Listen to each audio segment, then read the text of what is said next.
কিছু আজ বুঝছেন তো নাকি? হযরত আব্বা জান ইব্রাহিম আলাইহিস সালাম আল্লাহ পাককে মহব্বত করেছিলেন, ভালোবেসেছিলেন, পিয়ার করেছিলেন। কতটা ভালোবেসেছিলেন, একদিন জিবরাইল আলাইহিস সালাম মানুষের সূরা ধরে আব্বা জান ইব্রাহিম আলাইহিস সালামকে পরীক্ষা করতে চলে আসলো।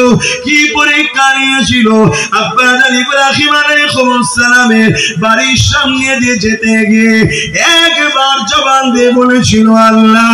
হযরত ইব্রাহিম আলাইহিস সালাম এই কথাটা শোনার সাথে সাথে বাইরে বেরিয়ে এসে বলেছিল, হে আল্লাহ পাকের বান্দারে, আরো একবার আপনি আমার আল্লাহর নাম নেন। জিবরাইল আলাইহিস সালাম বলেছিলেন, কেন আমি লব? আমার যখন ইচ্ছা যাবে তখন লব। ইব্রাহিম আলাইহিস সালাম বলেছিলেন, আপনি যদি আমার আল্লাহর নামে একবার নেন, আমি তাহলে আপনাকে আমার হাজার হাজার গৃহপালিত পশু রয়েছে তার মধ্যে থেকে অর্ধেক পশু দিয়ে দেব। ইমাম দৈনিক 5 বার আল্লাহর নাম নেয় মসজিদে। আমরা কখনো ইমামকে যে বলিছি আপনি আল্লাহর নাম নিয়েছে? আপনাকে আমি প্রতি মাসে মুয়াজ্জিন প্রতি মাসে আমি কমসে কম 200 টাকা করে নজরানা আপনার হাতে দেবো। প্রতিটা বাড়ি থেকে যদি দিত 100টা মহল্লা, তার মানে 20,000 টাকা মুয়াজ্জিনের মাইনে দিত। আমরা বলি আল্লাহকে ভালোবাসি, তাই শুনছেন? আর ইব্রাহিম আলাইহিস সালাম একবার নাম শোনার জন্য অর্ধেক গৃহপালিত পশুদের দিলেন। জোরে বলুন সুবহানাল্লাহ। জিবরাইল সাল্লাম চলে যেতে লেগেছে, ইব্রাহিম নবী আবার বলছে বান্দারে আরো একবার নামলে, আবার নিয়েছে, বাকি যা ছিল সেটাও দিয়ে দিয়েছে। জোরে বলুন সুবহানাল্লাহ। আবার জিবরাইল চলে যাচ্ছে, মানুষের সুরাতে পরীক্ষা হচ্ছে, আবার ডেকে বলছে আরো একবার নামলে, বলছে এবারে কি দেবেন? তুই আবার আল্লাহর নাম নিবি, তোর এই পশুগুলোকে লালন করার তোর লোক লাগবে, আমি ফ্রিতে নিজেকে দান করে দেবো তোকে, তোর এই পশুগুলো লালন পালন করবো। জোরে বলুন সুবহানাল্লাহ। এই ইব্রাহিম আলাইহিস সালামকে আল্লাহ আগুনে পরীক্ষা নিচ্ছে। এটা কি ভালোবাসা নয়? আগুনে পরীক্ষা নিচ্ছে কেন? শুনছেন আমারও? মন দিয়ে শোনো যুবক, মৃত্যু দূরের গোড়ায়, কখন হবে কোনো ঠিক নেই। হযরত ইব্রাহিম আলাইহিস সালামকে নমরুদ আগুনে ফেলেছিল কি জন্য? ইব্রাহিম নবী নমরুদের অন্যায়ের প্রতিবাদ করেছিল।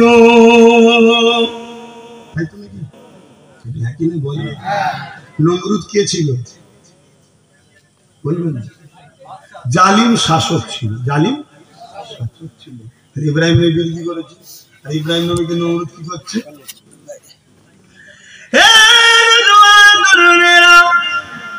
যখন ইব্রাহিম নবী নমরুদের অত্যাচারের বিরোধী করলো, নমরুদের স্বৈরাচারের বিরোধী করলো, নমরুদ প্রজাদের উপরে যে অত্যাচার করত এবং তাওহীদ বিরোধী ছিল, তার বিরোধী যখন করতে লাগলো, ওই সময় নমরুদ কি করলো?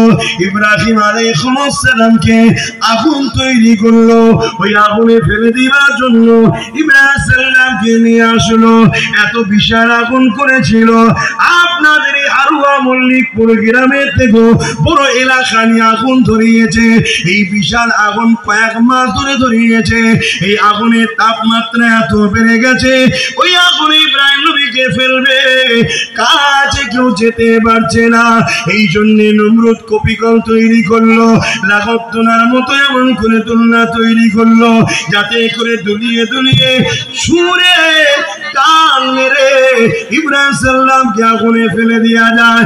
এই সময় ইব্রাহিম নবীকে নমরুদ বলতে লেগেছে, ইব্রাহিম এখনো সময় আছে, তুমি আমার দলে চলে আসো।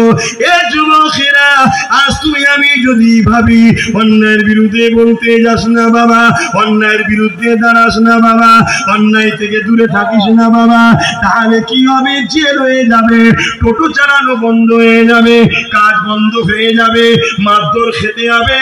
তাহলে শোনো শোনো, আল্লাহর প্রেমিক কি করে হবে? আল্লাহ তো তোমাকে পরীক্ষা দেবে। বলবে হয় দুনিয়ায় তুমি জান্নাত চাও না আখিরাতে জান্নাত চাও। কেন আল্লাহ জাত পাকের কসম করে বলেছে দুনিয়ায় আমি যাকে বাঁচাই দেবো তাকে আখিরাতে শান্তি দেবো না, আর যারা আখিরাতে শান্তি দেবো তাকে দুনিয়াতে আমি দেবো না। এ যুবকেরা, হযরত ইব্রাহিম আলাইহিস সালামকে ওই চরকিতে তুলে দেওয়া হলো, এবারে ফেলে দেওয়া হবে। হযরত জিবরাইল আলাইহিস সালাম এসে ওই চরকি খানা ধরে ফেললো।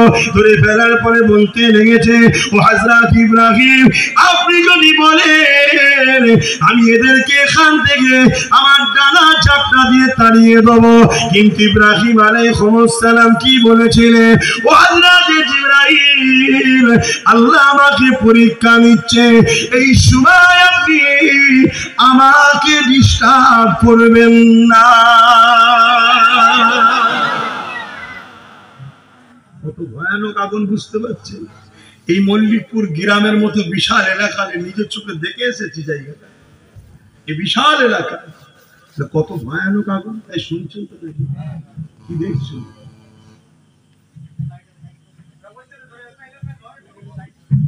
সেই জায়গাতে আব্বাকে দুনিয়াতে তোলা হয়েছে, ফেলা হবে। আমার আব্বা জানরাও শুনছেন তো, আব্বা জানরাও শোনে। কিয়ামতের দিনে অনেক বাপকে আল্লাহ দাঁড় করাবে। এই নামাজ পড়েছো, পাস, রোজা ঠিক আছে, হজ ঠিক আছে, দাড়ি টুপি ঠিক আছে, সংসার জীবন সব ঠিক আছে, তোমার ছেলে ঠিক ছিল? বাপ বলবে আল্লাহ ওটা আমার ছেলেকে জিজ্ঞেস করেন না, তুমি তো গার্জিয়ান, এই ছেলেকে দেখো। ছেলেকে হিসাব দিয়ে দেখা যাচ্ছে ছেলে ধরা পড়ে গেছে। আল্লাহ বলবে যাও জাহান্নামে। ছেলে তখন বলবে আল্লাহ আমি যে জাহান্নামে যাচ্ছি পাপ করার জন্য, আমার বাপ যদি আমাকে করা হবে গার্ড দিত তাহলে কি আমি পাপ করতাম? তাহলে আমি পাপী হয়েছি বাপের জন্য, বাপ কেন জান্নাতে যাবে? আল্লাহ বলবে ঠিক বলেছে, ওর বাপের সাথে জাহান্নামে যাবে। এর নাম ইসলাম। আমি আপনাদের কি ক্ষতি করছি? আমি তো আরো 10টা মৌলানার মতো বক্তার মতো পেটে রজ করে চলে যেতে পারতাম। এসব কথা বলার কি দরকার? বাবারা বাবারা বাবারা বাবারা বাবারা সব ভালো সব ভালো সব ভালো করে খেয়ে দিয়ে পকেট ভর্তি করে আমি চলে যেতে পারতাম। তো এগুলো বলে আমার দুশ্মন বাড়বে না কমবে? দুশ্মন বাড়বে। তাও বলছি কেন? যদি না বলি কিয়ামতের দিন আব্বাস সিদ্দিকী নবী বংশের আওলাদ, দাদা পীরের আওলাদ, তো কি হয়েছে? আল্লাহর কাছে আমার একটাই রাস্তা, আমি তার দাস। শুনছেন তো? আমাকেও আল্লাহ ছাড়বে না। এবারে আমি হক কথা বলতে গেলে আজকে নমরুদের চালাগুলো আমার উপরে জুলুম করছে, করবে আমি জানি। শুনছেন তো নাকি?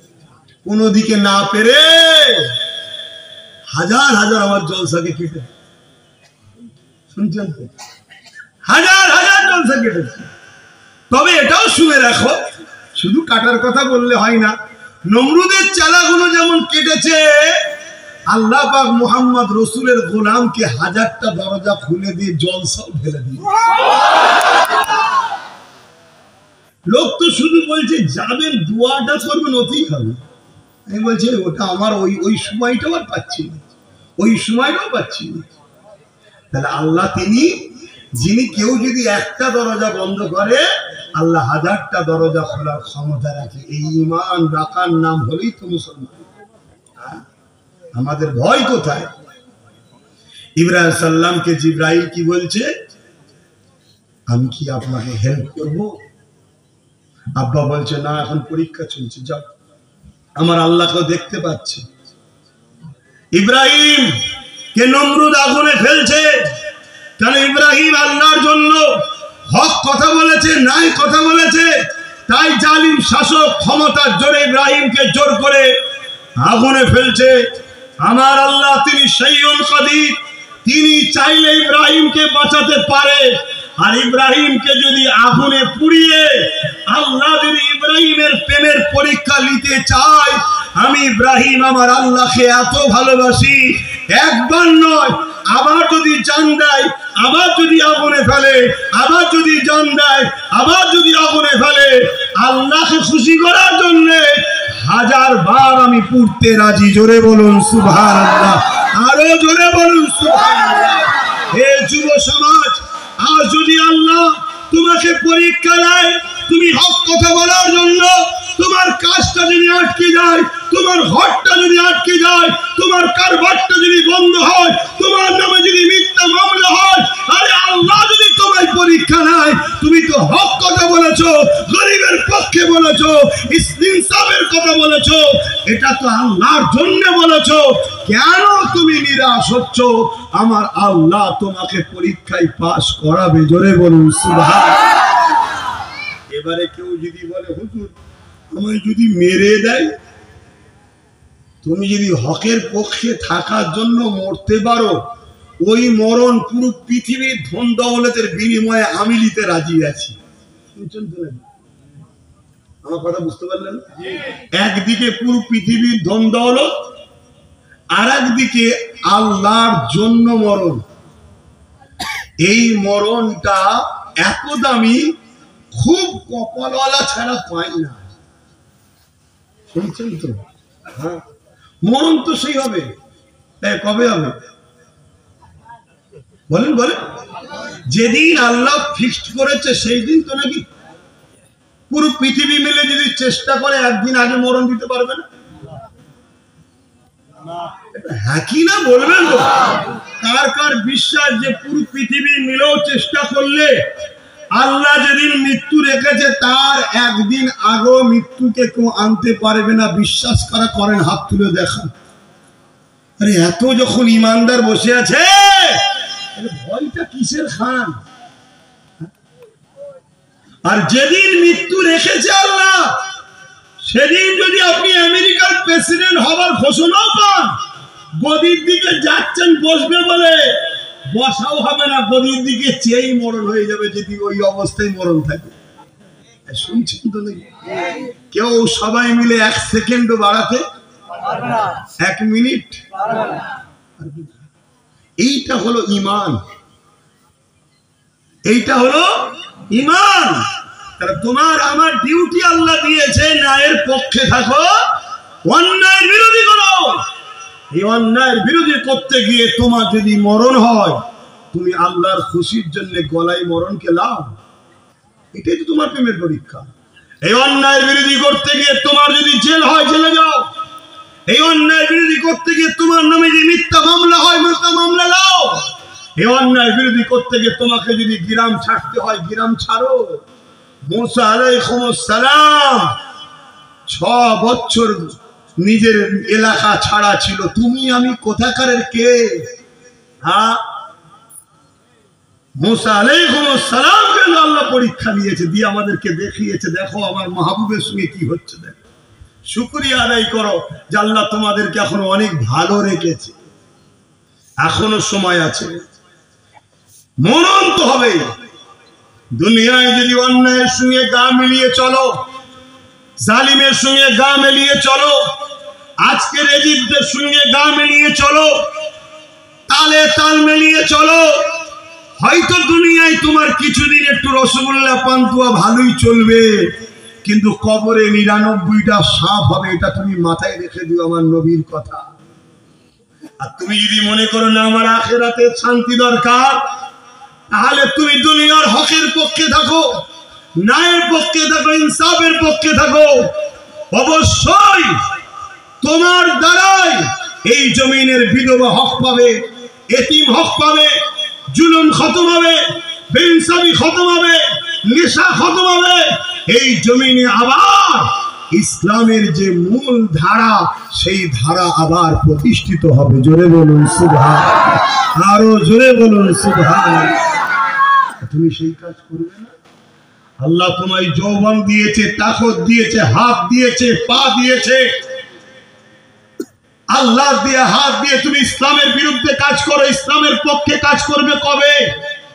আল্লাহ দিয়ে পা দিয়ে ইসলামের বিরুদ্ধে হাঁটছো, ইসলামের পক্ষে হাঁটবে কবে? আল্লাহ দিয়া জবান দিয়ে ইসলামের বিরুদ্ধে কথা বলছে, ইসলামের পক্ষে কথা বলবে কবে? আল্লাহ দিয়া চোখ দিয়ে ইসলামের বিরুদ্ধে দেখছো, ইসলামের পক্ষে দেখবে কবে? এখনো সময় আছে যুবক, ফিরে আসো, এখনো সময়। পৃথিবীর বুকে আজ রাতে ইমামে হাসান হোসেন হুজুরের তুলনা কোনো মানুষ তো হতে পারে না, হতে পারে?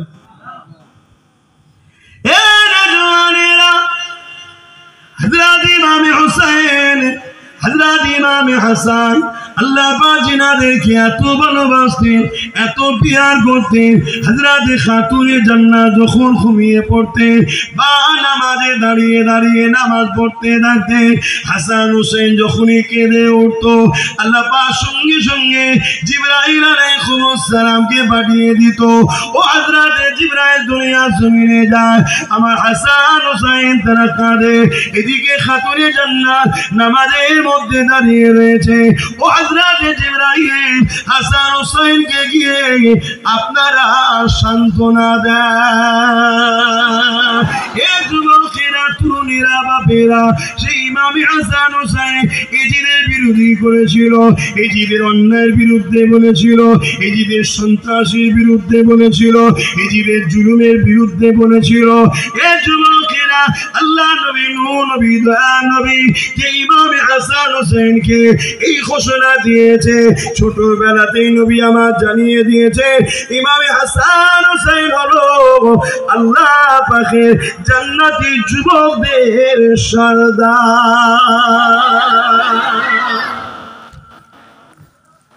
ইমাম হাসান হোসেন জান্নাতি যুবকদের সরদার। জান্নাতে কোনো বুড়ো যাবে? জান্নাতে সবই তো যুবক যাবে, বুড়োকে যুবক করে দেবে। তাহলে হাসান হোসেন কাদের সরদার? হ্যাঁ, সবার সরদার। আচ্ছা বলুন তো ভাই, দুনিয়ায় যদি কাউকে একটা চেয়ারম্যান করা হয়, একটা প্রধান করা হয়, বা একটা কোন স্কুলের কিছু দায়িত্ব দেওয়া হয়, তার হাতে পাওয়ার থাকে, সে যাকে খুশি স্কুলে নিতে পারে, যাকে খুশি বাদও দিতে পারে, কোনো বাচ্চা ভুল করলে টিসিও দিতে পারে, করে না? করে না? যে প্রধান তারও ক্ষমতা থাকে, যে চেয়ারম্যান তারও ক্ষমতা থাকে না? থাকে না? দুনিয়া যদি সামান্য পদের এই ক্ষমতা হয়, আল্লাহ যাকে ক্ষমতা দিচ্ছে জান্নাতের সরদার, এমনি এমনি নাকি? তাদের ক্ষমতা আছে না? না। অতএব ইমাম হাসান হোসেন যাকে চাইবে জান্নাতে রাখবে, যাকে চাইবে বার করে দেবে।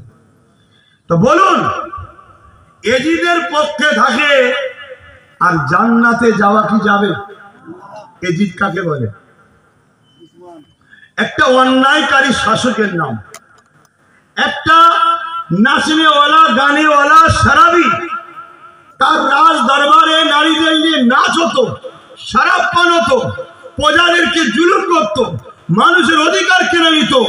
এজিদের বিরুদ্ধে কেউ কথা বললে এজিদ তাকে হত্যা করত, তাকে জুলুম করত, তাকে মারত। এইরকম একটা ভয়ঙ্কর অত্যাচারী শাসকের নাম হলো এজিদ। শুনছেন? আর ইমাম হোসাইন কার নাম? গরিবের পক্ষে, ইনসাফের পক্ষে, মানবতার পক্ষে, ন্যায়ের পক্ষে, সত্যের পক্ষে, মজলুমের পক্ষে, নানা দিনকে বাঁচাবার পক্ষে। জোরে বলুন সুবহানাল্লাহ। কারবালা কি সেদিনই শুরু সেদিনই শেষ? কারবালা আজও হবে, যুগে যুগে কারবালা হচ্ছে, যুগে যুগে হোসাইনিও আছে, এজিদিও আছে। তোমরা কোন দিকে? জোরে বলো। হোসাইনি কখনো জালিম হতে পারে না, হোসাইনি কখনো চরিত্রহীন হতে পারে না, হোসাইনি কখনো গরিবদের লুটতে পারে না, হোসাইনি কখনো সালাবি হতে পারে না, হোসাইনি কখনো মানুষের উপর অত্যাচার করতে পারে না। হোসাইনি তো জুলুমকে মিটাবার নাম, অত্যাচারকে মিটাবার নাম, ন্যায়কে প্রতিষ্ঠিত করার নাম। তোমরা যদি বলো আমরা হোসাইনি, তাহলে তোমাদের ঘরে বুকের তাজা খুন দিয়ে হলো অন্যায়কে মিটাতে হবে, জুলুমকে মিটাতে হবে, নারীর অধিকার দিতে হবে, মানুষের মর্যাদা দিতে হবে, এতিমের অধিকার দিতে হবে।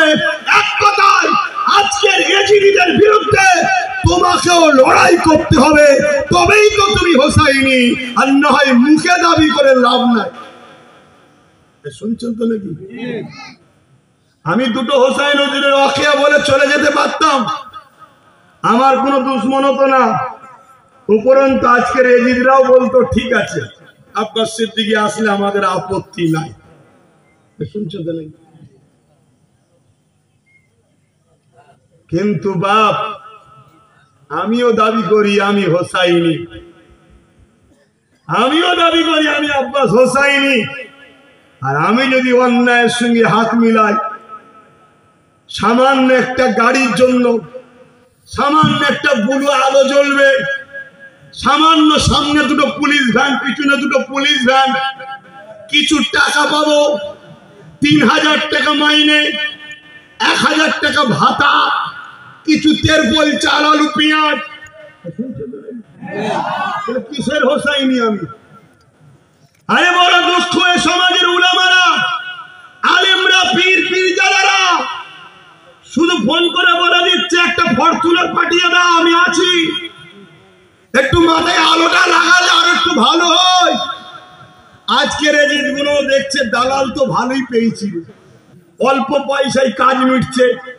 দালাল পীর যারা, দালাল মুফতি, দালাল মাওলানা, দালাল ইমাম, যারা আমার নবীর দিনটাকে ধ্বংস করছে, এই যুব সমাজের ভবিষ্যৎকে ধ্বংস করছে, এই বাচ্চাগুলোর ভবিষ্যৎকে ধ্বংস করছে, এই সমাজ আজকে ধ্বংস হয়ে যাচ্ছে। আজকে এই দালাল পীর যারা, মুফতি মাওলানার মুখে কোনো কথা নাই, এরাও বলে আমরা হোসাইনি। বললে হবে না, হোসাইনির কাজ হলো এজিদিদের বিরুদ্ধে কথা বলা। তাতে যদি ঘর থেকে করোনা আওয়াজ যাবে, কারবালা হয়েছে, কারবালার আখেরি মাঠ বাকি আছে, লড়াই তো যুগে যুগে হচ্ছে। আখেরি মাঠে ইমাম মেহেদীর নেতৃত্বে হোসাইনি তো হতে হবে। জোরে বলুন সুবহানাল্লাহ, আরো জোরে বলুন সুবহানাল্লাহ।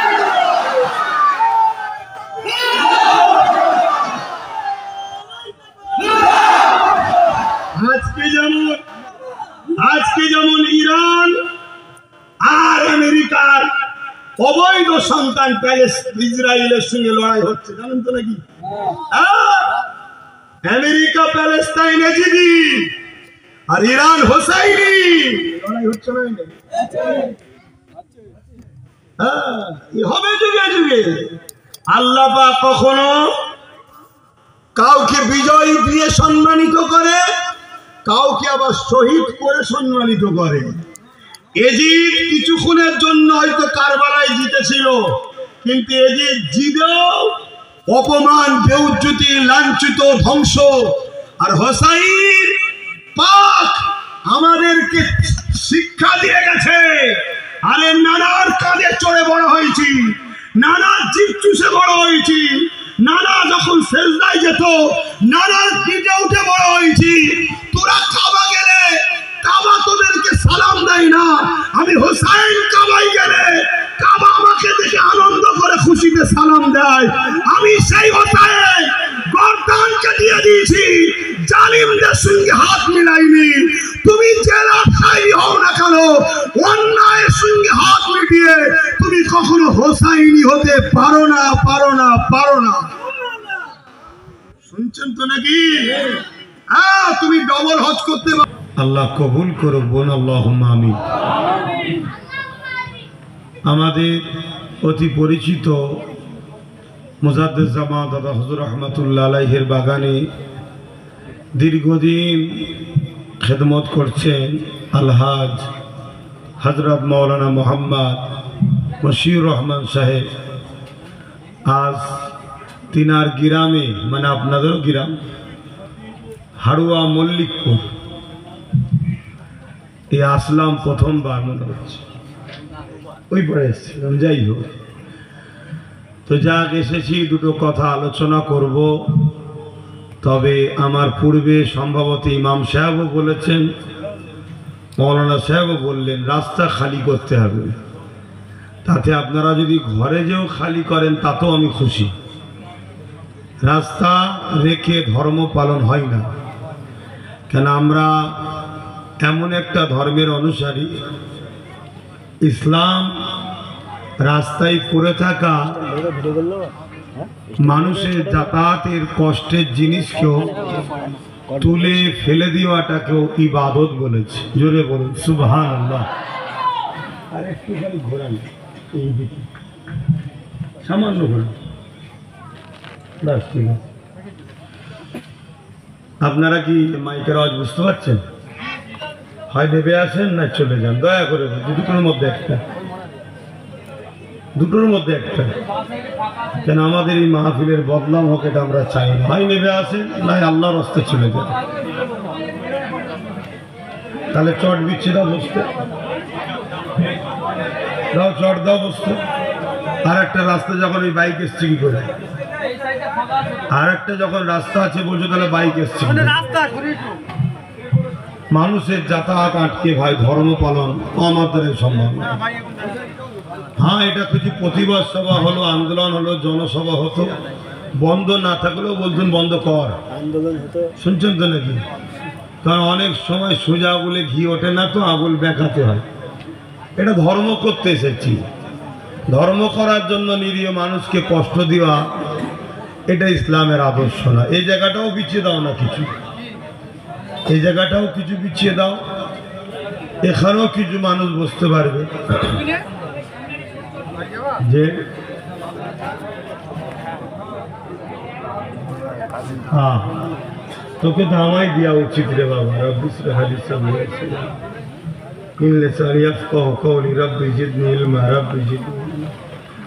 আল্লাহ তো নসিব বড় কি না। পড়াশোনা করবে, এই বাচ্চা দিচ্ছে। হ্যাঁ, তুই কোথায় পেলি বাবা? তুই কোথায় পেলি? হায় আল্লাহ, এ আছে দেখ।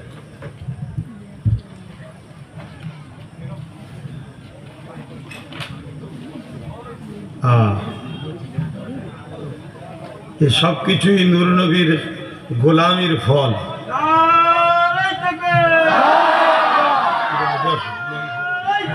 নারে তাকবীর, নারে তাকবীর। ভাইজান হুজুর কেবলা, ভাইজান হুজুর কেবলা, মেহরাব হোসেন সাহেব, মেহরাব হোসেন, মেহরাব হোসেন।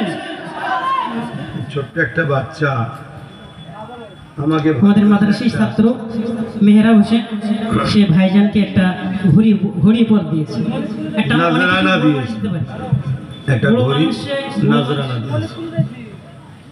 বড় মানুষ আমরা, আমাদের টাকার অনেকে আছে, কিন্তু ওদের নিজের খাবার নিজের এই সমস্ত মামাদের কাছ থেকে নেওয়া এতিম ছেলে, সে সেই টাকা দিয়ে ভাইজান হুজুরকে একটা ঘড়ি উপর দিয়েছে। আমরা তার জন্য দোয়া করি, আল্লাহ তাআলা তাকে দুনিয়া আখিরাতে কামিয়াব দান করে। আমিন আমিন আমিন। ভাই আপনারা নেবে আসেন, চট বিচ্ছিয়ে দিচ্ছে, নেবে আসেন। দেরি হচ্ছে কেন? এত কথা বলতে লাগে কেন? তোমরা মুসলমান, নিজের ধর্মীয় মাহফিলে বসবে, এত বুঝাতে লাগে?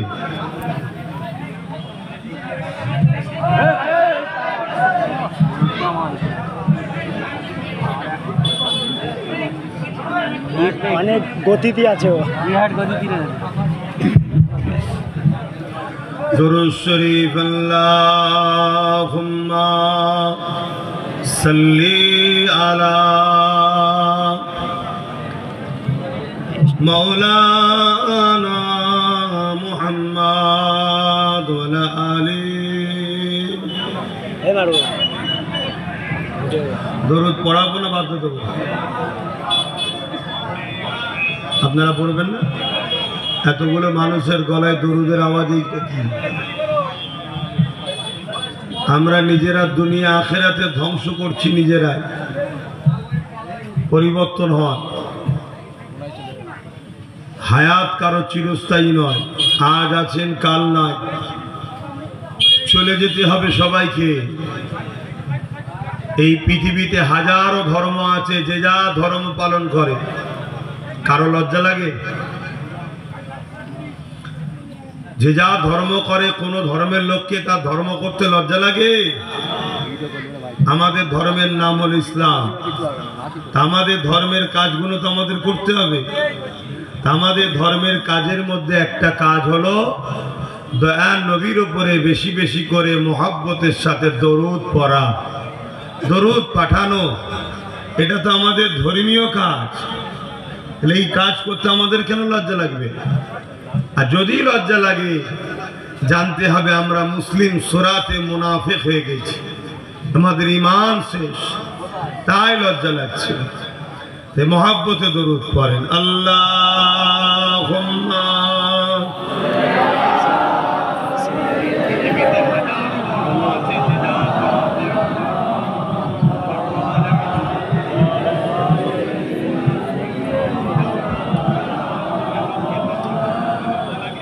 أعوذ بالله من الشيطان الرجيم.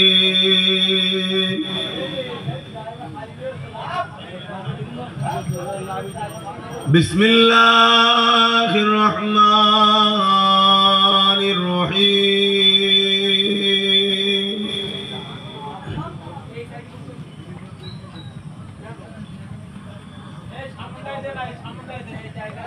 الحمد لله الحمد لله نحمده ونستعينه ونستغفره ونؤمن به ونتوكل عليه ونعوذ بالله من شرور أنفسنا ومن سيئات أعمالنا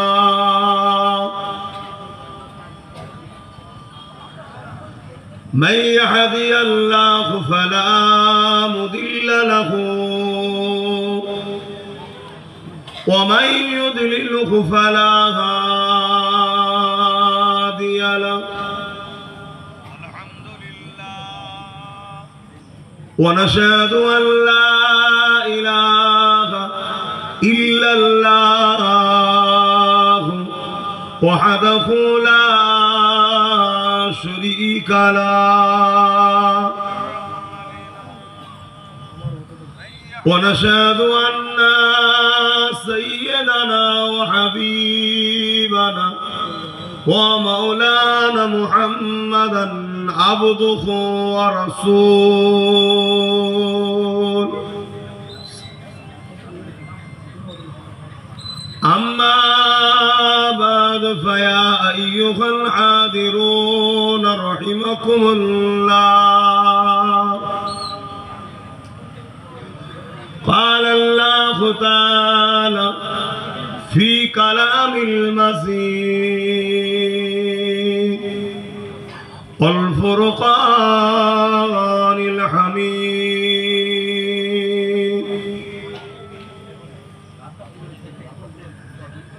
إن الله وملائكته يصلون على النبي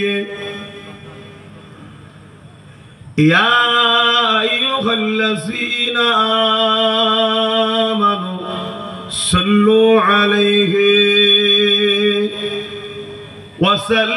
وسلموا تسليما اللهم صل على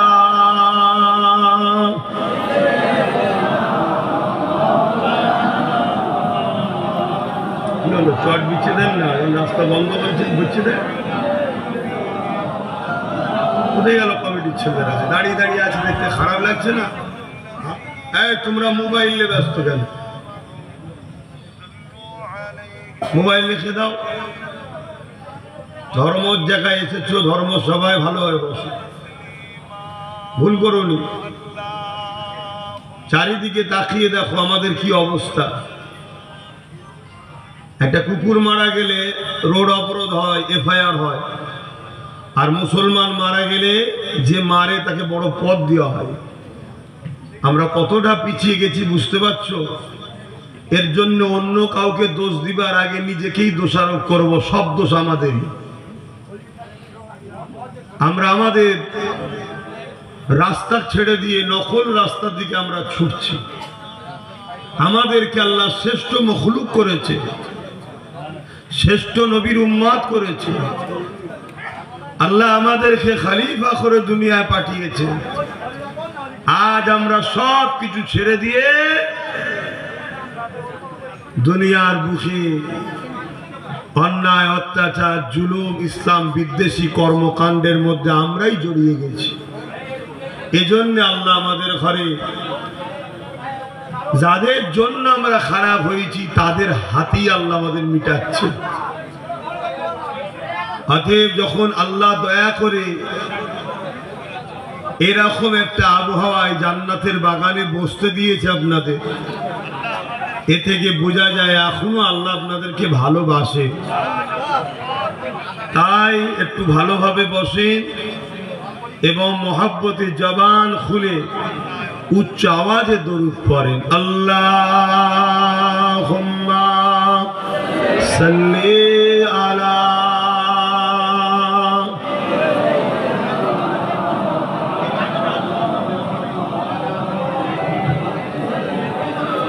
ওদিকে যাও, দাঁড়াবে না, যাও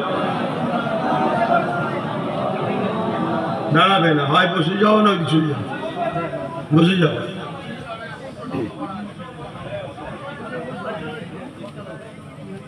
मेरे आँखों की बुदली में जलवा मोहम्मद का, मेरे दिल के आईने में नक्शा है मोहम्मद का। कोई जन्नत में जाएगा, कोई दोज़ख में पहुंचे, मदीने की तरफ दौड़े दीवाना मोहम्मद का। अल्लाहुम्मा सल्ली अला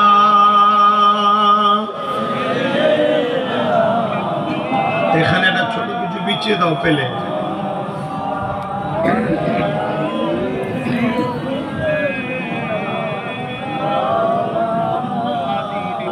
সাদা হে মাহশুর মে লব্বাইক লব্বাইক, जहां उम्मतों ने पुकारा मोहम्मद, हमें जानो दिल से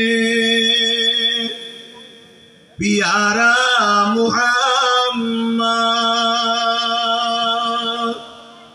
मोहम्मद के गमों से हमारा मोहम्मद। अल्लाहुम्मा सल्ली अला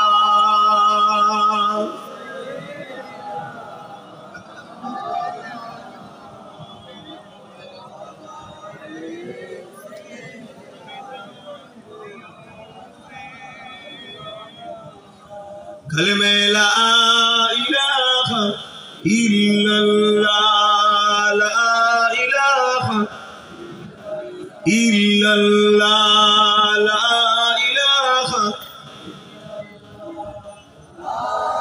এই যে একটা কিচকিচ আওয়াজ হচ্ছে, এটা বন্ধ করতে হবে।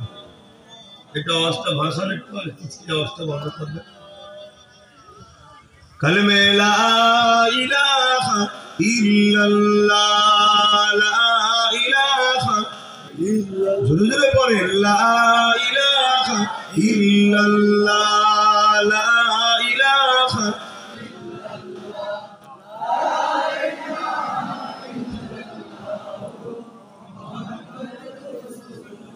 হাসবি রব্বি জাল্লাল্লাহ মা ফি কলবি খায়রুল্লাহ, নূর মুহাম্মদ সাল্লাল্লাহ, হক লা ইলাহা ইল্লাল্লাহ, লা ইলাহা লা ইলাহা ইল্লাল্লাহ, লা ইলাহা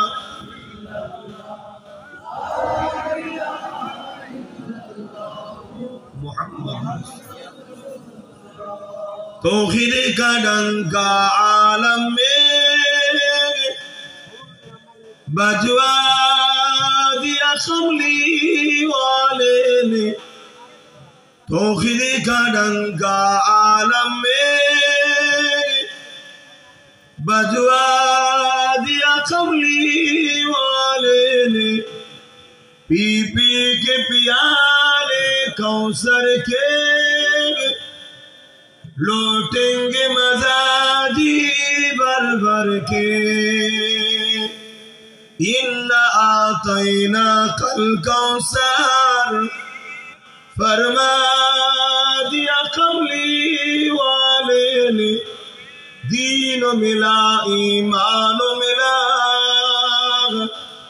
पढ़ने के लिए कुरान मिला जो कुछ देने का था सब कुछ दिलवा दिया कमली वाले ने बोलो ला इलाहा इल्लल्लाह ला इलाहा इल्लल्लाह ला इलाहा इल्लल्लाह ला इलाहा इल्लल्लाह मुहम्मदुर रसूलुल्लाह अल्लाहुम्मा सल्ली अला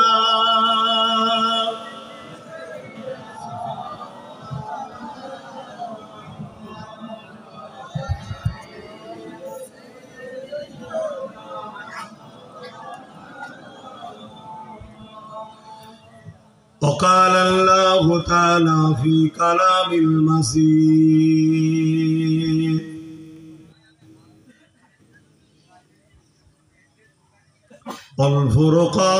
والفرقان الحميد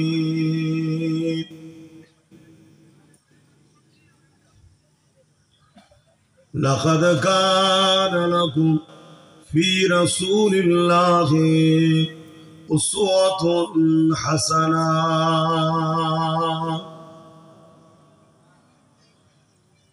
قال رسول الله صلى الله عليه وسلم من أحب لله وأبغض لله وعطى لله ومنع لله فقد استكمل الإيمان উপস্থিত হাজেরানে মজলিস আমার আব্বা জানেরা আমার নওজোয়ান তরুণেরা যুবকেরা ছোট ছোট বাচ্চারা উলামা হযরত হাফেজে কোরআন নামাজি মুত্তাকি পরহেজগার ইমাম সাহেবগণেরা দূর দূরান্তে অবস্থিত আমাদেরই সকলের মা ও বোনেরা আল্লাহ দরবারে শুকরিয়া আজ পীর আব্বাস আলী খোরাচাঁদ হুজুর রহমতুল্লাহ আলাইহির এলাকা হারুয়া মল্লিকপুরে এই পানি বর্ষার মধ্যে দিয়েও যুবক ছেলেদের প্রচেষ্টায় গ্রামবাসীর সহযোগিতায় দিনই একটা মাহফিল কোরআন সুন্নাহ ইজমা কিয়াস তথা আহলে সুন্নাত ওয়াল জামাআতের আলোচনার মাহফিল সেই মাহফিলে আমার মতো অধম গুনাহগারকে আল্লাহ নবিয়ানা মেম্বারে উঠার বসার বলার তৌফিক দিয়েছে তাই আমি শুকরিয়া আদায় করি আর আপনাদেরকেও আল্লাহ এখনো ভালোবাসেন তাই জান্নাতের বাগানে বসতে দিয়েছে তাই সকলে মিলে বলি আলহামদুলিল্লাহ খুব ভালো করে মনে রাখবেন এই দুনিয়া কিন্তু আমাদের চিরস্থায়ী নয় দুদিনের মেহমান আজ আছি কাল নাই ঘুমাবো রাত্রিরে সূর্য উঠবে আমি উঠবো কি কোনো গ্যারান্টি নাই আপনাদেরও ঠিক একই অবস্থা কিছু দিনের জন্য এই দুনিয়া নামক গ্রহতে আল্লাহ আমাদেরকে পাঠিয়েছে শুধুমাত্র একটা পরীক্ষা নেবার জন্য।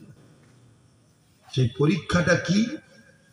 সবকিছুর ওপরে আল্লাহ ও রসুল হ্যাঁ আল্লাহ, এইটা পরীক্ষা।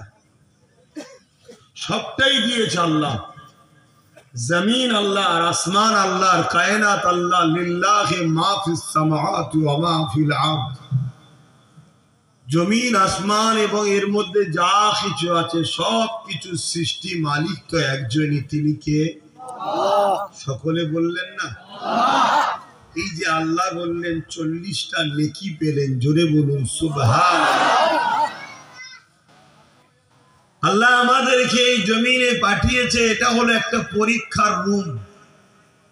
আসার ডেট আছে, যাবার কোনো ডেট নাই, নিঃশ্বাসের কোনো বিশ্বাস নেই কখন যে চলে যায়। যতদিন এই জমিনে থাকবেন আসমানের নিচে হাজারো রকম আল্লাহ আমাদের জন্য খাদ্য, হাজারো ভিটামিন খাদ্যের মধ্যে, হাজারো রকম সুস্বাদু খাদ্য, সব কিছুর ব্যবস্থা আল্লাহ আমাদের জন্য করেছে। কত সুন্দর পরিবারের সিস্টেম, একজনকে বাবা, একজনকে আম্মা, একজনকে স্ত্রী, একটা সন্তান, আব্বা, ভাই, বোন, সব কিছু তিনি বানিয়েছে। এসব হলো পরীক্ষার জন্য। যা এই সব কিছু নিয়েই চলতে হবে।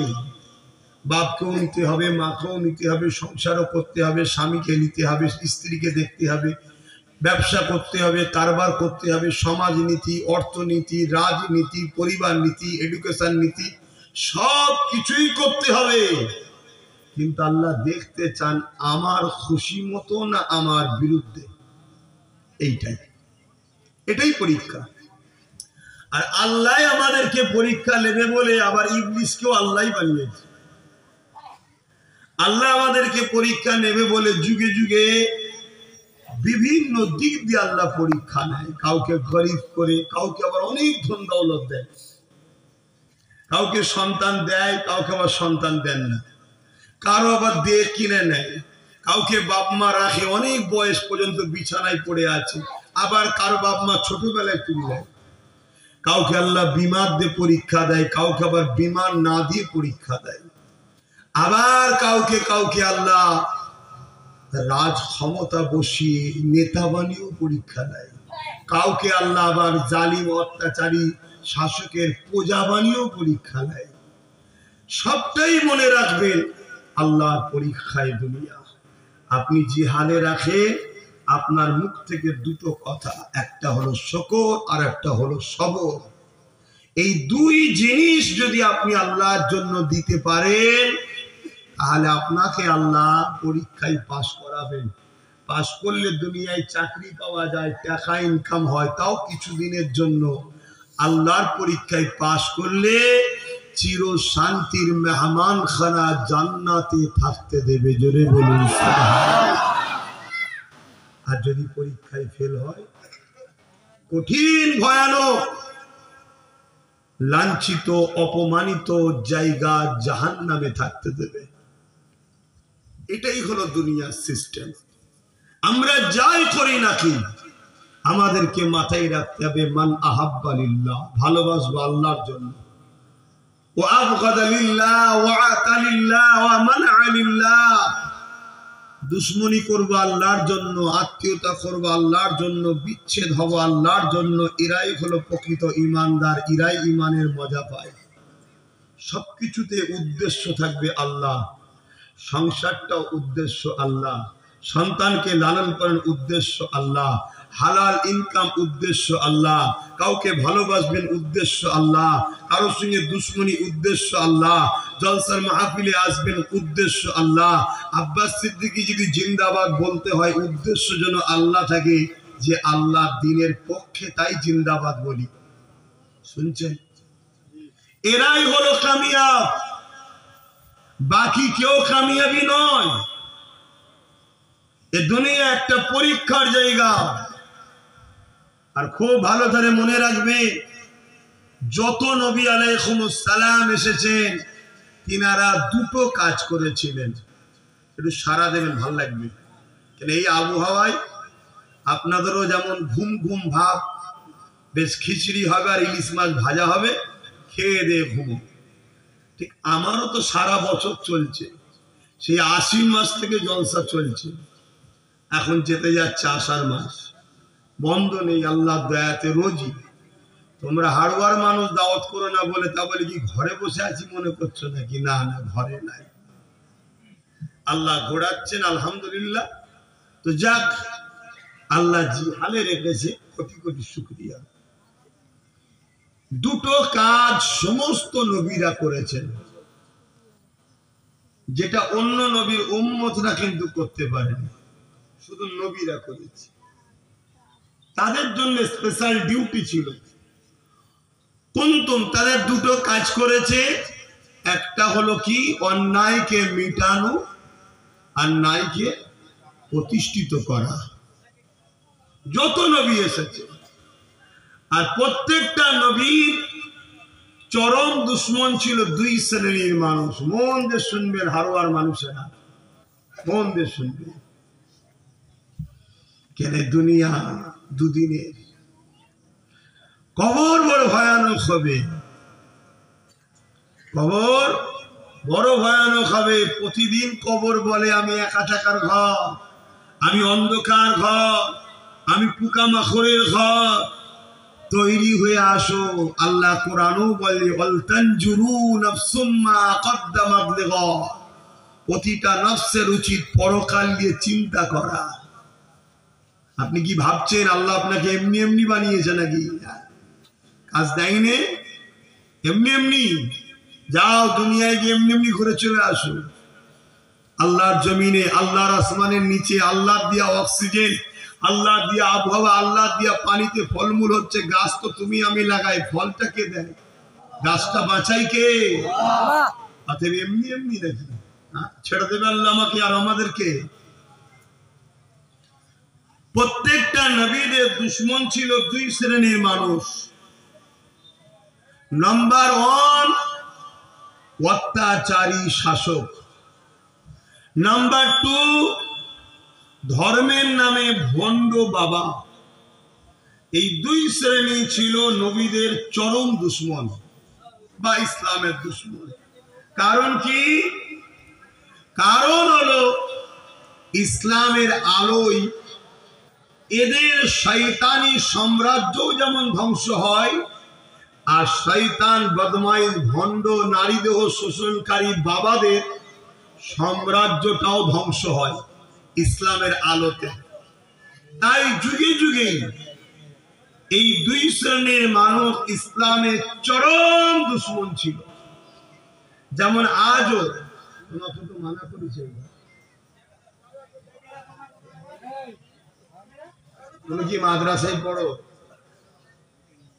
কি গো বলো, তুমি মাদ্রাসায় পড়ো? কত খারাপ কথা বলো তো। আমি এক চান্সে জিজ্ঞেস করলাম মাদ্রাসায় পড়ো? কেন জিজ্ঞেস করলাম বলো তো? যারা কোরআনের খুব কাছে থাকে না, তারা দুটো জিনিস হয়। এক, কোরআনের খুব প্রেমিক হয়, না বিয়াদব হয়। যারা হুজুর টাইপের হয় তারাও দুই জিনিস হয়, এক খুব হুজুর প্রেমিক হয়, আর না হয় বিয়াদব হয়। এটা নিয়ম, ভুল করোনি।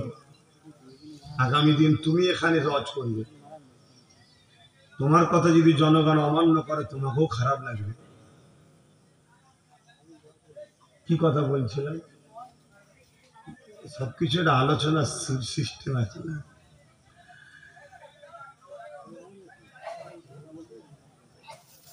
আমার নবী পাক সাল্লাল্লাহু আলাইহি ওয়াসাল্লামও দুটো কাজ করেছেন।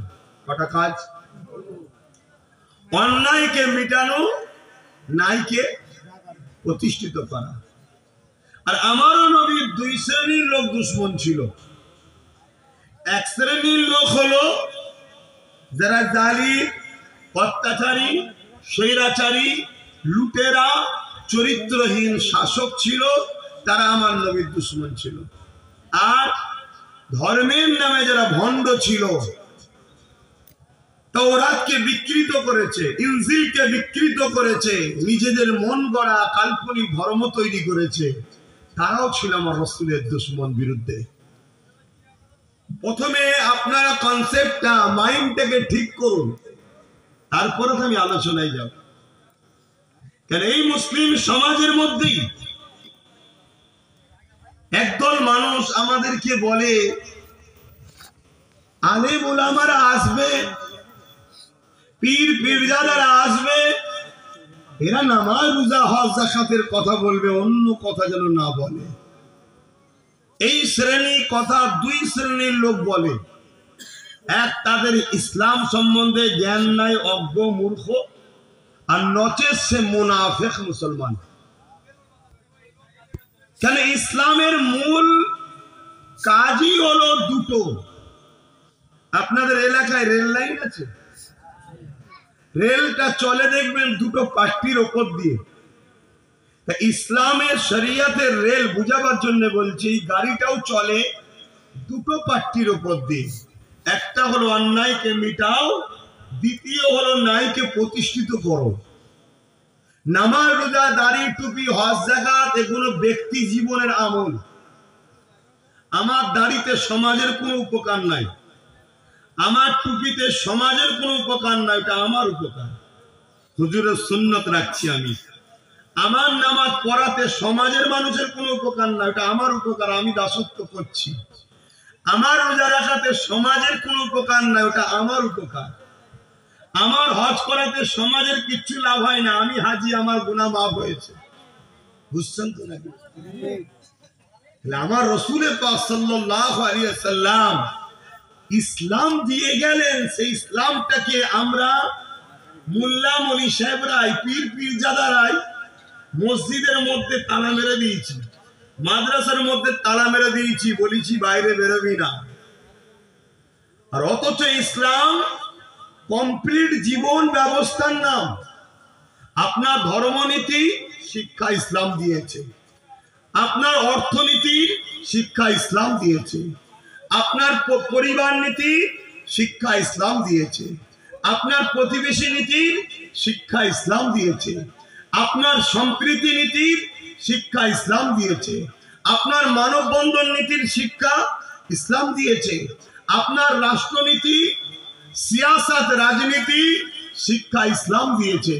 দুঃখের বিষয়, আজ আমাদের উলামারা সব ইসলামের সব আলোচনাকে ছেড়ে দিয়েছে, শুধু পেটের জন্য বাবারা বাবারা বাবারা করে বেড়ায়। আর এদিকে আমাদের যুব সমাজ, এরা জানেই না হক্কুল্লাহ আর হক্কুন নাস কাকে বলে। কেউ যদি নামাজ কাজাও করে, ও আল্লাহর হক নষ্ট করেছে।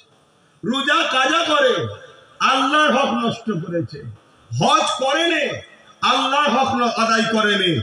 আল্লাহ বড় দয়ালু, আল্লাহ চাইলে ওকে মাফও করে দেবে, কথা দিয়েছে। জোরে বলুন সুবহানাল্লাহ। আর কেউ যদি কারো দিল ভাঙে, কারো সম্পদ নিয়ে নেয়, কারো কিছু অধিকার কেড়ে নেয়, কারো নামে মিথ্যা কেস দেয়, কারো নামে মিথ্যা প্রচার করে, কারোর উপরে জুলুম করে, এটা হলো বান্দার হক নষ্ট করেছে। আল্লাহ বলছে এই বান্দা না মাফ করলে আমি মাফ করব না। ভয়ঙ্কর কোনটা? এতিমের হক মারা না নামাজ কাজা করা? গরিবের হক মারা না রোজা কাজা করা? অসহায় বিধবার সম্পদ ঝেড়ে খাওয়া, হক মেরে নেওয়া, না হজ কাজা করা? কতটা ভয়ানক! আজকে মুসলিম 100টার মধ্যে 95টা আমরা ঝাড়ার দিকে এখন এক পা। কথা কি খারাপ হয়ে গেল নাকি? এদের মাইন্ডে, এদের সেটিংই নাই যে জুলুমের বিচার দু জায়গায় হয়, একটা দুনিয়াতেও নগদ আর আখেরাতেও। আর ইবাদত বান্দেগীরও বিচার হবে, কিন্তু আখেরাতে, দুনিয়াতে না। তা বলে কি আমি নামাজ ছেড়ে দিতে বললাম? রোজা ছেড়ে দিতে বললাম? হজ ছেড়ে দিতে বললাম? না না, ওটা বলছি নাউজুবিল্লাহ, ওটাও তো করতেই হবে। তুমি কেমন মুসলমান তোমার রবকে সিজদা দাও না? তুমি কেমন মুসলমান বছরে একবার তোমার সুস্থতার জন্য তোমার রব রোজা রাখতে বলেছো, তুমি রাখো না? তুমি কেমন মুসলমান যে রব তোমাকে টাকা দিয়েছে, গরিবদের জন্য তো হজ ফরজ নয়, জীবনে একবার তার ঘর দেখতে তুমি যাবে না? তুমি কেমন মুসলমান এখনো তো তোমার বিবেক বলছে করা দরকার। কিন্তু আজ সবচেয়ে বড় ভয়ানক বিষয় হলো কি, আমরা ইসলামের যে মূল কাজ অন্যায়কে মিটাও, ন্যায়কে প্রতিষ্ঠিত করো।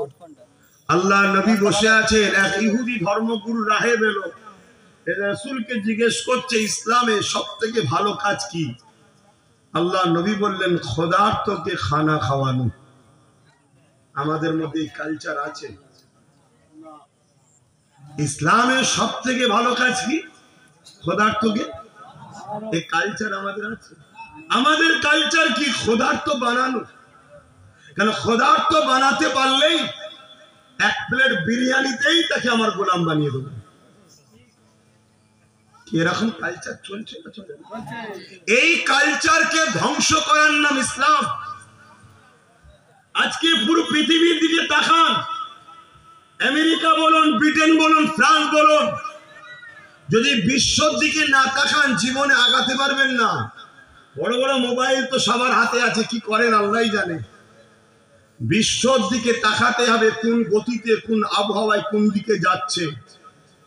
না হয় কিন্তু বড় ভয়ানক ভাবে প্যালেস্টাইনের মতো ভুগতে হবে। পুরো দুনিয়া নতুন করে আবার উঠে পড়ে লেগেছে ইসলাম ও মুসলমানকে মিটিয়ে দেব। কেউ মসজিদ ভাঙছে, কেউ মাদ্রাসা ভাঙছে, কেউ 45,000 প্যালেস্টাইনের বাচ্চাকে মারছে, কেউ মসজিদে ইংল্যান্ডে নামাজ পড়ছে 47 দিয়ে 50 জনকে গুলি করে মারছে, কেউ ইসলামের নামে মিডিয়াতে মিথ্যা প্রচার করছে, কেউ আমার রসুলের কার্টুন তৈরি করছে, কেউ কোরআনকে অপমান করছে। কি বিশ্বে হচ্ছে না হয়নি? ঠিক ওই আবহাওয়া আমার ভারতবর্ষতেও কিন্তু এসে গেছে। এতদিন ছিল না, আমার ভারতবর্ষেও ওই আবহাওয়া চলে এসেছে। আমার ভারতবর্ষ মসজিদ বিরোধী, মাদ্রাসা বিরোধী, মুসলিম বিরোধী, রসুল বিরোধী, ইসলাম বিরোধী কোটি কোটি মানুষের ব্রেন ওয়াশ করে তৈরি করা হচ্ছে। যেমন সাপ দেখলেই আমরা মারি, তাদের মেন্টালি তৈরি করা হচ্ছে মুসলমান দেখলেই মারবে। কি পিটছে না পেটে নে? কখনো লাভ জিহাদের নামে, কখনো গোরাক্ষার নামে, কখনো মসজিদের ইমামকে, কখনো মুসলিম নারীর বোরখাকে, চারিদিক দিয়ে এই আবহাওয়া আমার ভারতবর্ষে হু করে ঢুকছে। আমার বাংলাতেও কিন্তু এই আবহাওয়া চলে এসেছে। আমার বাংলাও ইসলাম বিরোধী আবহাওয়া আমার বাংলাতেও চলে এসেছে। আমার বাংলাতেও মসজিদে পিশাব করা হচ্ছে, ইমামের বাড়িকে পুরানো হচ্ছে, ভিড় যে মুসলমানকে পিটিয়ে মারছে। আমার বাংলাতেও মুসলিম নিধনের কাজ, আবহাওয়া, ইসলাম মিটাবার পরিকল্পনা আমার বাংলাতেও শুরু হয়েছে। এর কারণ কি? ইসলামের বিরোধী দুই শ্রেণীর মানুষ করেছে। আমি আবার একবার বলছি, অত্যাচারী, স্বৈরাচারী, দুর্নীতিবাজ, বদমাইশ, চরিত্রহীন, জালিম শাসকরা ইসলামের দুশমন। দ্বিতীয়, ধর্মের নামে নারীদেহ শোষণকারী ভণ্ড বাবা, এরা হলো ইসলামের দুশমন। কেন? ইসলামের আলোতে এদের স্বৈরাচারী জুলুম এখনো খতম হয়ে যাচ্ছে। কারণ ইসলাম শিক্ষা দেয় আমাদেরকে দুটো কাজ আল্লাহ দিয়েছে। এবারে মূল জায়গায় চলে আসে, আমাদেরকে কটা কাজ দিয়েছে আল্লাহ? দুটো। কুনতুম খায়রা উম্মাতিন উখরিজাত লিন-নাস তা'মুরুনা বিল মা'রুফ ওয়া তানহাউনা আনিল মুনকার। অন্যায়কে মিটাও, ন্যায়কে প্রতিষ্ঠিত করো। শুনছেন ভাই? নবীরা কটা কাজ করেছে, আমাদেরকে কটা কাজ দিয়েছে? সৌভাগ্যবান আমরা। আমরা হলাম খায়রুল উম্মাহ। আদম থেকে শুরু করে উম্মত থেকে শুরু করে ঈসা আলাইহিস সালামের উম্মত যত এসেছেন সবার উম্মতের থেকেও শ্রেষ্ঠ উম্মত আমরা কেন আমাদের দুটো কাজ, অন্যায় মিটাও, ন্যায়কে কে দিয়েছে এই কাজ দুটো? আপনি কোন অফিসে কাজ করেন, সেই অফিসের কাজ যদি আপনি না করেন মাইনে পাবেন? তা আল্লাহ আমাদেরকে যে দুটো কাজ দিয়েছে, চোখ দুটো ফ্রি, হাত দুটো ফ্রি, কান দুটো ফ্রি, পা দুটো ফ্রি, কিডনি দুটো ফ্রি, জমিনে থাকা ফ্রি, আসমানের তলায় ফ্রি, পানি ফ্রি, সব ফ্রি, এই দুটো কাজ যদি না করি জান্নাত পাবো? কটা কাজ? দুটো। তাহলে ইসলাম অন্যায়কে মিটাবার নাম, ইসলাম জালিম শাসকের বিরুদ্ধে লড়াই করে তার স্বৈরাচারীকে খতম করার নাম, ইসলাম দুর্নীতি মুক্ত সমাজ গড়ার নাম, ইসলাম চোর মুক্ত সমাজ গড়ার নাম, ইসলাম নেশা মুক্ত সমাজ গড়ার নাম। আমার কথা কোনো শুনবেন? আর জালিম শাসকরা কেন ইসলামের বিরোধী হয় মিলাবেন? তাহলে আমি যেগুলো মুক্ত করার কথা বলবো সেইগুলোই জালিম শাসকরা করে। ইসলাম দুর্নীতি মুক্ত সমাজ গড়ার নাম, জালিম শাসক দুর্নীতি করে। ইসলাম চোর মুক্ত সমাজ গড়ার নাম, জালিম শাসক চুরি করে। ইসলাম মদ মুক্ত সমাজ গড়ার নাম, নেশা মুক্ত সমাজ গড়ার নাম। আর জালিম শাসক নেশাগ্রস্ত মানুষকে বানায়, নেশার দ্বারা কোটি কোটি টাকা জালিম শাসকরা ইনকাম করে। ইসলাম রেপ মুক্ত সমাজ গড়ার নাম, আর জালিম শাসক তাদের গুন্ডা বাহিনী দ্বারা গরিবের বেটিদের রেপ করায়। শুনছেন তো নাকি? তুই ভোগ কর, অসুবিধা নেই, শুধু আমার বেলায় লড়াই করে গদিটা টিকাবি। এজন্য ইসলামের সঙ্গে জালিম শাসকদের লড়াই। আমরা শুনছেন? বলবো? এছাড়া তো অন্য ওয়াজ করতেও পারিনি বাপ, কেন পেটে খিদে নেই আমার। আমাদের মৌলানা সাহেব বলছিলেন একটু খান, আমরা রাত্রিরে না খাওয়াটাই ভালো। খেয়েই মানুষ মরে, না খেয়ে নয় রে বাবা, খেয়েই মানুষ মরে, না খেয়ে নয়। ইসলাম ইনসাফের নাম, ইনসানিয়তের নাম, মনুষ্যত্বের নাম, মানবতার নাম, প্রেমের নাম, ভ্রাতৃত্বের নাম, নাই প্রতিষ্ঠিত করার নাম হলো ইসলাম।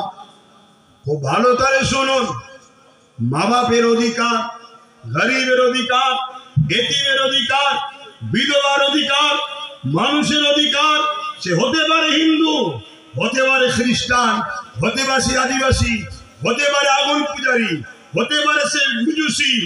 ইসলাম বলছে মজলুম অসহায় গরিব মানুষের পাশে দাঁড়িয়ে জালিমের বিরুদ্ধে লড়াই করে আল্লাহর সৃষ্টিকে বাঁচাবার নাম ইসলাম। জোরে বলুন সুবহানাল্লাহ, আরো জোরে বলুন সুবহানাল্লাহ।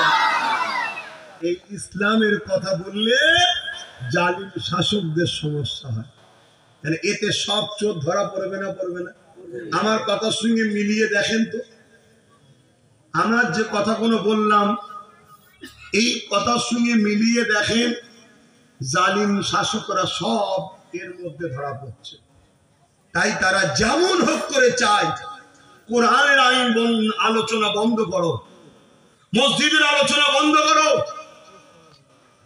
ইসলামের আলোচনা বন্ধ করো, মাদ্রাসাগুলোকে বন্ধ করো। কেন?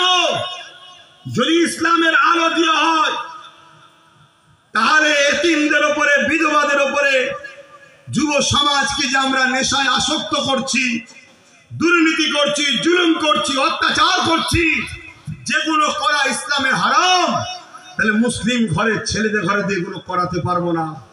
আর যদি এখনো ওদের ঘরে নিয়ে না করাতে পারি তাহলে ওদের উপরে আল্লাহ নারাজ হবে না। আর আল্লাহ যদি নারাজ না হয় ওদেরকে মিটানো যাবে না। শুনছেন তো নাকি? ইসলাম ছিল, আছে, থাকবে, সবে কিয়ামত পর্যন্ত কেউ মিটাতে পারেনি আর পারবে না। কিন্তু আমরা মিটে যাচ্ছি কেন? আমরা ইসলাম থেকে দূরে সরে গেছি। আর আমাদেরকে সরানো হয়েছে দুই ভাবে। এক হলো খাদ্য হারাম দিয়ে, দ্বিতীয় লোভ লালসা দিয়ে, নাচ গান মেলা খেলা জুয়া মদ এই সব দিয়ে আমাদেরকে সরানো হয়েছে, আর হারাম খাদ্য দ্বারা। এই দুই দিক দিয়ে আমাদেরকে ইসলাম থেকে সরানো হচ্ছে। কেন সরানো হচ্ছে? যদি আমরা না সরি, তাদের ধারণা ইসলামকে মিটাবো কি করে। কিন্তু মনে রাখবেন, যুগে যুগে যারা ইসলামকে মিটাতে চেয়েছে, আমার আল্লাহ তাদের সঙ্গে দুই ধরনের ব্যবহার করেছে।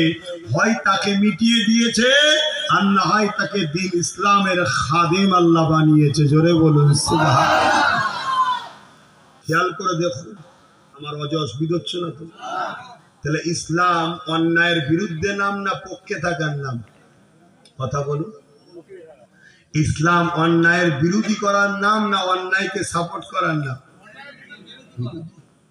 তো অন্যায়ের বিরোধী করতে গেলে এখন যদি কোনো মুনাফিক মুসলমান বলে আব্বাস সিদ্দিকী আমাদের সব দলের বিরুদ্ধে বলেছে, তাহলে কি হবে? আচ্ছা বলুন তো, মুসা আলাইহিস সালাম তিনি কার বিরুদ্ধে ছিলেন? ফেরাউন কে ছিল? শাসক। কে ছিল? তাহলে শাসক যদি জালিম হয়, তার বিরোধী করা নবীদের সুন্নত। জোরে বলুন সুবহানাল্লাহ। আরো জোরে বলুন। ব্রেন থেকে বেরোচ্ছ তো নাকি যে হুজুরের ছেলে রাজনীতির কথা বলে কেন? কিছু লোক বলে না, বলে না? হ্যাঁ, এরা দুটো জিনিস হতে পারে, হয় এদের শিক্ষা নাই মূর্খ, আর না হয় এরা মুসলিম সূরাতে মুনাফিক। মুসলিম সূরাতে মুনাফিক। আর ইসলামের সবথেকে বড় ক্ষতিকারক ওই দুজন প্রকাশ্য হলো, ওরা করতে পারে না, ওরা ক্ষতি করে মুনাফিক মুসলমানদের দ্বারা। মুনাফিক মুসলমানদের দ্বারা। মনে রাখবেন, আমার নবী পাক যখন দিনের প্রচারটা করেছিল, আমার নবী পাকের বিরুদ্ধে তখন আবু জেহেল উতবা সাইবা লেগেছিল।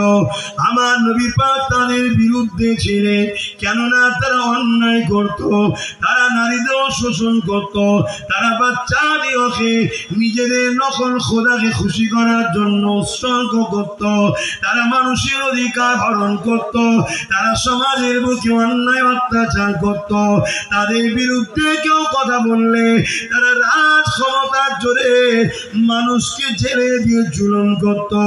আল্লাহ নবী আবু জেহেল উতবা সাইবার বিরোধী করেছে।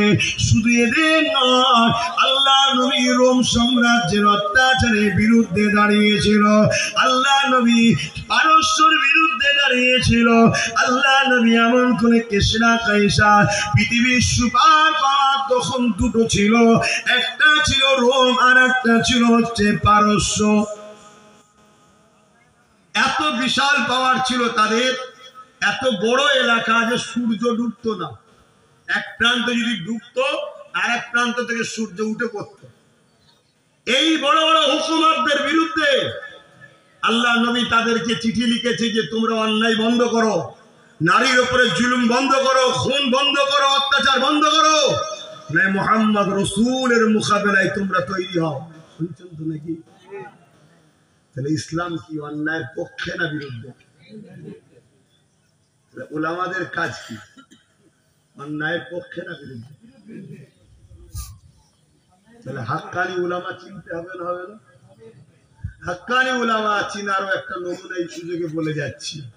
নাম্বার 1, সে নবীর সাথে আপনাকে জুড়তে চাইবে। নাম্বার 2, হক উলামা নমুনা হলো সময়ের জালিম শাসক হক উলামার বিরুদ্ধে থাকবে। শুনছেন তো নাকি? হক উলামার নমুনা কি? সময়ের জালিম শাসক তার বিরুদ্ধে থাকবে। আপনি দেখুন না, মিলিয়ে দেন। চলে আসেন প্রথমে হযরত মুসা আলাইহিস সালামের কথা একটু বলি।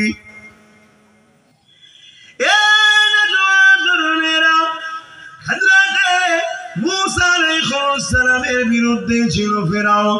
কেন? মুসা নবী ন্যায়ের পক্ষে মানুষকে ডাকে, ইনসাফের পক্ষে ডাকে, মানবতার পক্ষে ডাকে, গরিবের সাহায্য করার পক্ষে ডাকে, এতিমের অধিকারের পক্ষে ডাকে।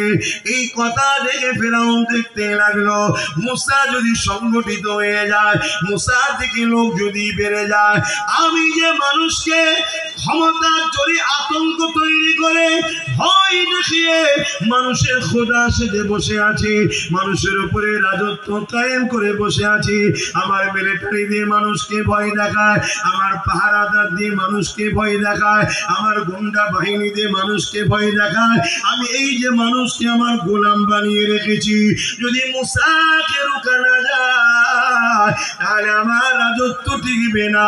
এমনিতে একজন গণককার বলেছিল এ ফেরাউন একটা বাচ্চা আসছে যে তোমার রাজত্বকে ধ্বংস করে দেবে। এই কথাটা শোনার সাথে সাথে ফেরাউন প্রতিটা বাড়ির সামনে সামনে দুটো করে পুলিশ দাঁড় করিয়ে দেয়, পাহারাদার দাঁড় করিয়ে দেয়, যারই ঘরে পুত্র সন্তান হয় সেই পুত্র সন্তানকে হত্যা করেছে। একদিনে শুধু ফেরাউন পুরো মিশরের জমিনে এমন করে 12,000 বাচ্চাকে কতল করেছে। কত হাজার? কিসের জন্য? বলবেন তো কিসের জন্য? ওয়াজ বুঝছেন তো নাকি? না হয়তো 500 টাকার নোট দেখালে আবার শয়তানের দিকে চলে যাবেন। আর যদি যাও অসুবিধা নেই, আমার ডিউটি পালন করছি, জাহান্নামে যাওয়ার জন্য তৈরি হও। কেন? অন্যায় শুধু নিজে হাত দিয়ে করলে হয় না, অন্যায় করার, অন্যায়কে সাপোর্ট করা সমান পাপ। দুনিয়ায় তুমি সারা জীবন থাকবে এজিদের সাথে, ফেরাউনের সাথে, নমরুদের সাথে, সাদ্দাতের সাথে, আবু লাহাব, উতবা, সাইবার সাথে, জালিম অত্যাচারীদের সাথে, আর পরকালে তুমি ভাবছো আমি দাদা হুজুরের সাথে জান্নাত যাবো, আব্বাস আলী গোরাচাঁদ হুজুরের সঙ্গে জান্নাত যাবো স্বপ্ন দেখছো? হ্যাঁ, কিয়ামতের দিন 2 শ্রেণীর লোক মার খাবে। কয় শ্রেণী? এক শ্রেণী হলো জুলুম করার জন্য জাহান্নামে যাবে, অন্যায় করার জন্য জাহান্নামে যাবে। আর এক শ্রেণী হলো অন্যায়ের প্রতিবাদ না করার জন্য জাহান্নামে যাবে। অন্যায় করে না সে, কিন্তু অন্যায়ের বিরুদ্ধেও বলে না, সে জাহান্নামে যাবে। আমরা কোরআনের এক অংশ নিয়েছি, আর এক অংশ ছেড়েছি। ভালো কাজ করতে হবে ওইটা নিয়েছি, খারাপ কাজ মিটাতে হবে ওইটার বেলায় নেই। কোরআন মানা হলো? তাহলে অন্যায় করে জাহান্নামে যাবে, অন্যায় করেনি তাও জাহান্নামে যাবে। কেন? অন্যায়ের বিরোধী করেনি কেন? এবারে প্রশ্ন উঠতে পারে যে আল্লাহ, অন্যায় বিরোধী করলে আমাকে তো মারবে, জেল দেবে, অত্যাচার করবে। তুই যে আমায় ভালোবাসিস বলিস, আমার জন্য তোকে তো পরীক্ষা আমি নেবো। কি নেবে না? যদি আবু জেহেল না থাকতো, বেলাল হুজুরের পরীক্ষাটা কে নিত? কিছু আজ বুঝছেন তো নাকি? হযরত আব্বা জান ইব্রাহিম আলাইহিস সালাম আল্লাহ পাককে মহব্বত করেছিলেন, ভালোবেসেছিলেন।